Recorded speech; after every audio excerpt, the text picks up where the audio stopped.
Giving up is the birth of regret. The reality of life is that we will all hear more no's than we hear yeses. In the summer of 2009, I was 19 years old, working a summer position at Target between my freshman and sophomore year at undergraduate school. I was working in the women's clothing department, and I noticed a lady staring at me from across the aisle.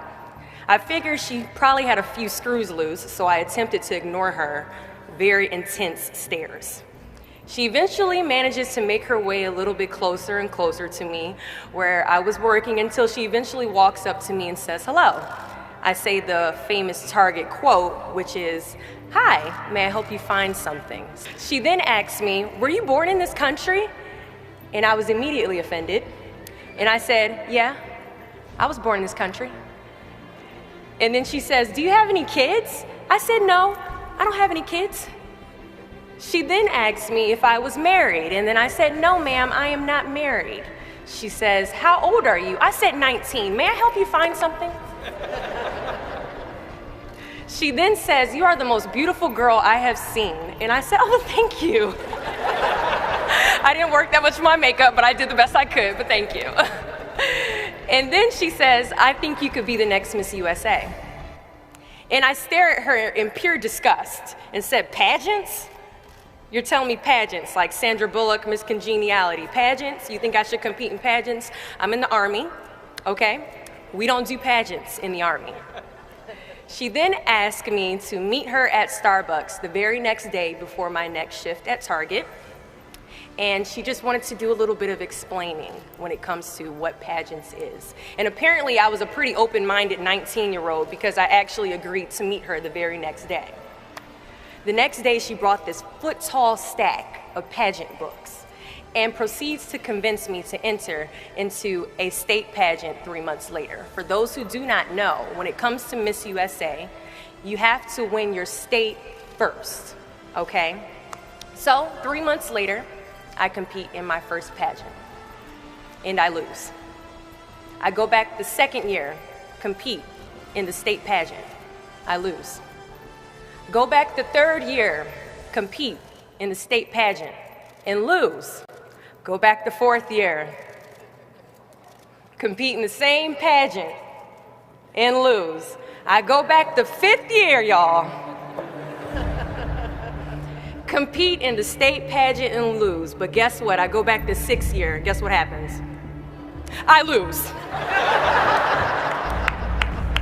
I called her on the phone and said, "You told me I could be the next Miss USA." And she says, "Deshauna, keep working, don't quit, keep going back." And in June of 2015, she passes away from leukemia. 6 months later, in December 2015, I win Miss District of Columbia, USA. And 6 months after that, in June of 2016, I become the first soldier to win Miss USA. Giving up is the birth of regret. Giving up is something I did a lot of growing up, and I don't think I really challenged myself to stick anything through until I joined the track team in middle school. I remember having to ask my mom after tryouts and making it to the team for my very first pair of track shoes. Now, at the time, she walks into our house and she has a bag that has a nice Nike check sign on it, so I get excited because I wasn't getting new shoes very often. I go to take the shoe box out the bag and I notice that it says a size 9 on it. Mind you, in the 7th grade, I was a size 5. I open the box and I slide my feet into the shoe and I look at my mother and I said, "These shoes are too big." She says, "I know I did that on purpose." I was like, "Why would you buy shoes that are too big on purpose, Mom?" And she says, "Because I know that you're going to grow into them." Coach has us line up on the starting line and he wants us to run a lap around the track. As we go to take off, I immediately fall to the ground, twist my ankle because the shoes are entirely too big. See, I couldn't run at the speed that I wanted to because I didn't fit the shoes I was wearing at the time.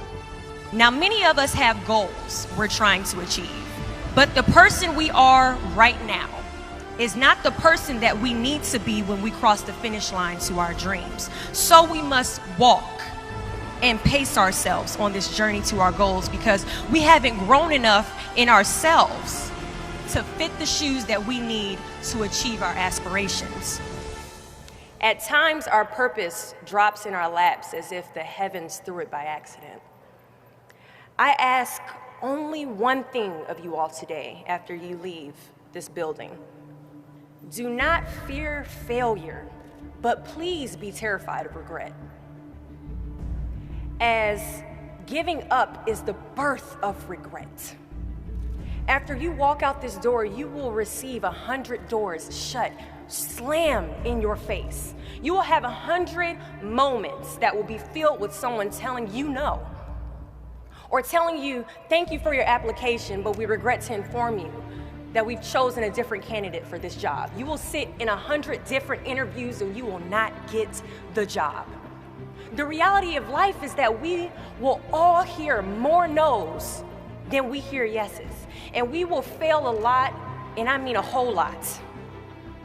But what I ask of you today is to not take no for an answer. Don't be afraid of no's. Be afraid of the possibility of a yes that you have prematurely destroyed because you decided to quit before the clock strikes 12. You can ask anyone, friend, family, anybody. I love a good no. Please tell me no.